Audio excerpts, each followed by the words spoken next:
So finally back to the build, guys. Something I've been wanting to do for a while, but I've just been super busy with work and everything else in life. But yeah, so I've actually got the forks, fork bottoms Cerakoted now, and I've got it all in the other garage there, all ready to go, ready to rebuild. So yeah, if we jump straight back in to the forks, get those built up, and then we can get those on the bike, and then we can get the bike rolling, get it off the stand. So yeah, let's get to it.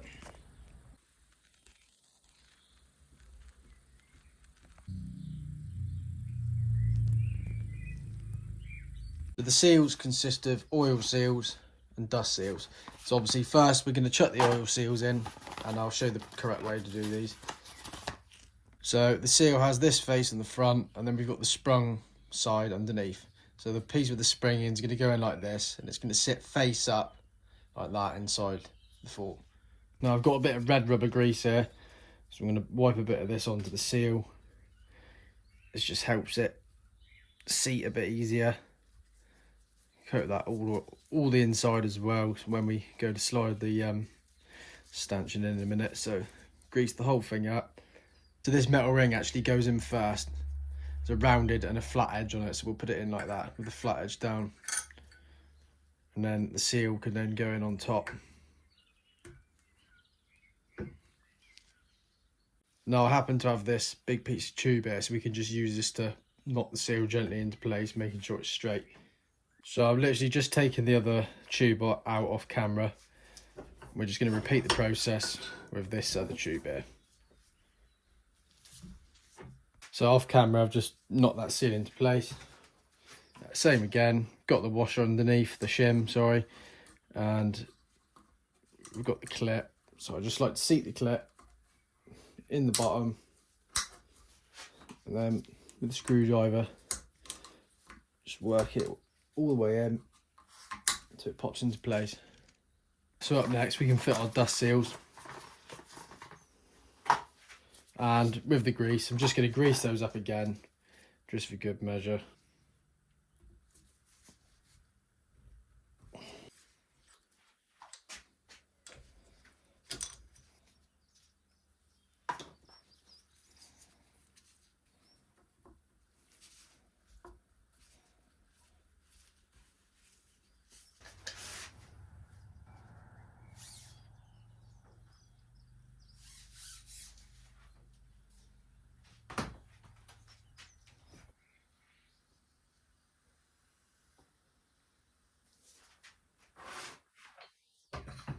Right, now the tubes have been fitted on the forks, I'm just going to clamp one of them back into the vise, and then we can fill it up with oil, get the top caps back on, and that's it done. So now I've got it mounted in there. I'm going to use this 15 weight, or it's actually recommended to have 10 weight in there for the standard suspension, but it's pretty soft, so I've gone with 15. Give it a go. If it's too stiff we can always change it, but I think it should be alright. I'm pretty sure in the past I've used 15 weight. But yeah, what the hell is going on with that? That is weird. I've never seen that before. So it turns out that just pops off, and it's just like a extendable spout. That's quite cool actually. So these fork legs take 430 millilitres per leg. So I'm just going to measure that out in 2 lots and get those put into the forks.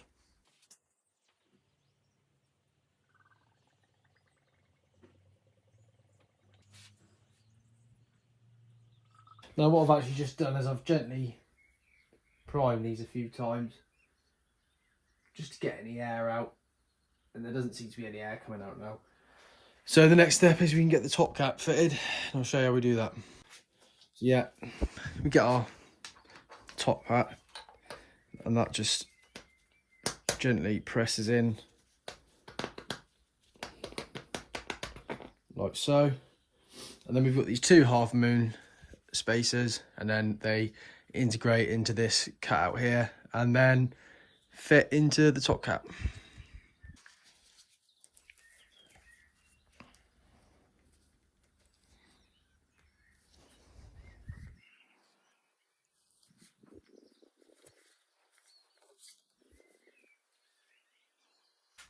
So now we can fit our top caps back in. They're not the best condition, these ones. Obviously you can see how they faded. They should look sort of like a dark red like this, and they have faded a bit pink, but that's all I've got for a minute. I'll be on the hunt for some new ones unless I get these anodized or something like that.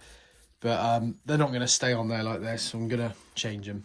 But just as a temporary measure so I can get them fit to the bike, I'm going to fit these top caps.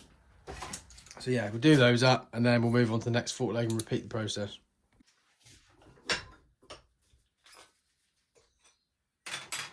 So there we go, that's the forks together and they're looking sweet.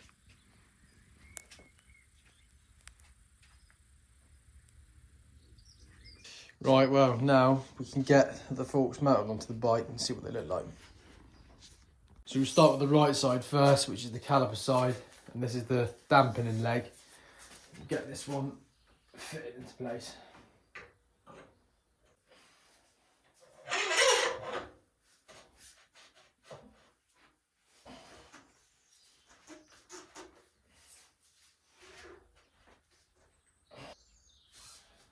With a bit of luck, should.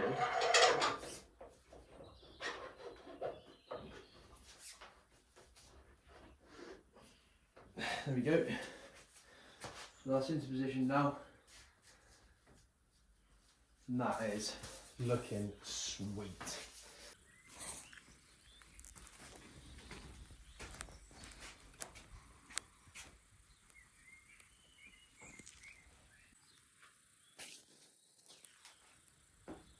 So while we're at it, we'll just get the front wheel in. I haven't actually got the Speedo drive rebuilt at the moment. I've got it in another box, but it needs refurbishing, it needs re-greasing and all that. So for a minute, I've got an old spacer.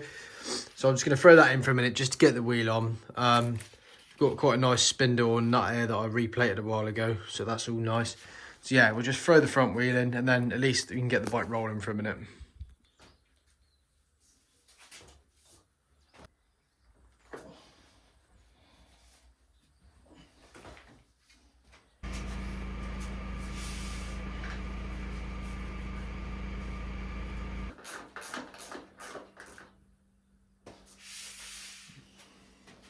So I've got all my panels ready for paint now, so I do actually need to peel all these graphics off of them, and I've got a little bit of a foiling job to do in here with the Dremel, get those finished up. But yeah, I need to remove that seat as well.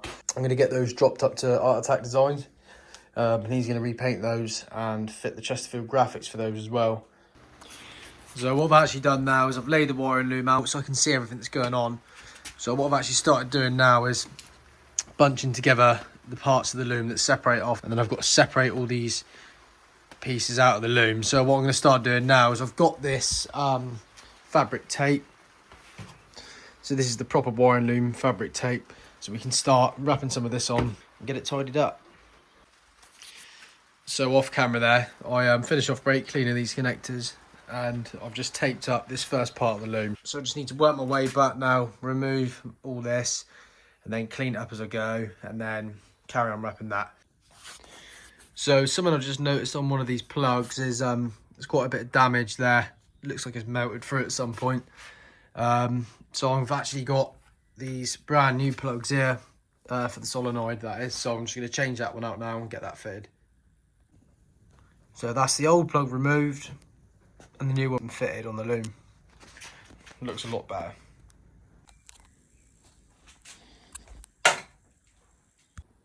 So that is the wiring loom done now.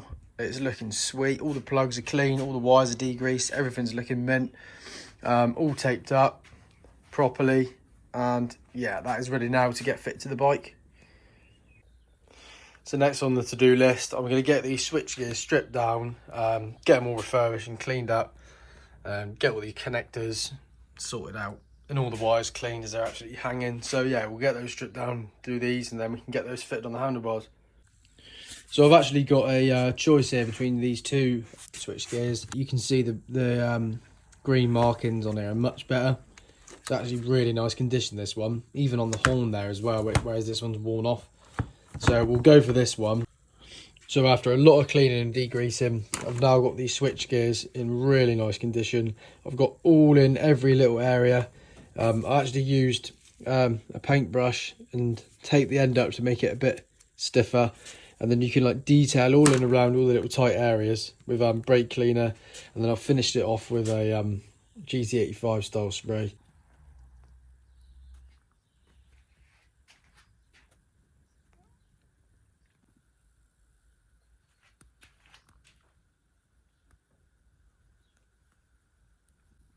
It's working on this lap timer switch now, so I've just taken that metal bracket off and the screw. I'm going to get those zinc plated in green passivate, just to restore them, just so they look a bit nicer.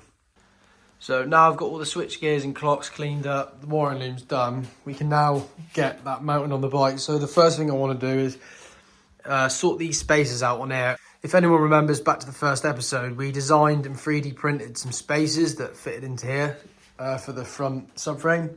So I've just had them temporarily fitted for a while. So I've got these original spacers that fit in between. So we just build those up quick and then get those on, and then we can get that fit properly.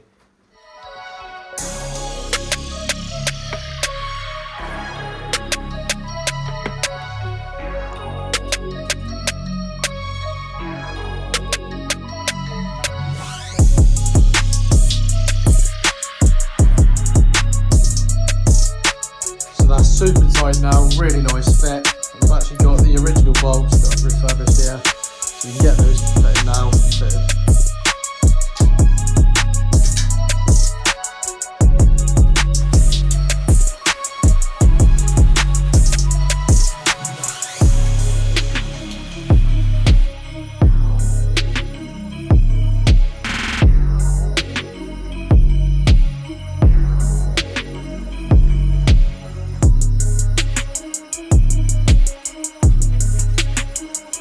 So I've just roughly placed the loom into the bike. From there, I can start messing around with it, getting it all the wires into the right places where I want them.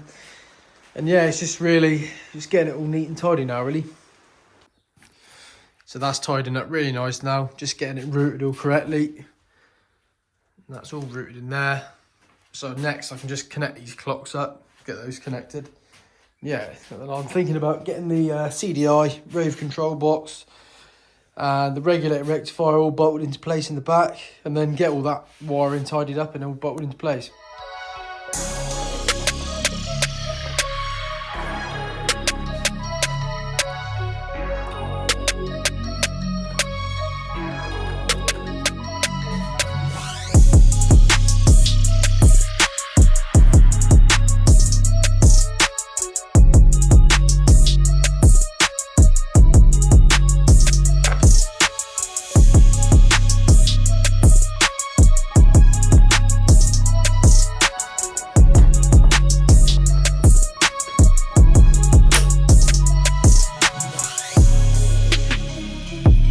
Got those fitted, the rave control box and the CDI, it's looking really neat. And yeah, what's going to be nice is I think I'm going to be able to get the wiring really tidy, so it all sort of just fits in real nice, get it looking as tidy as possible.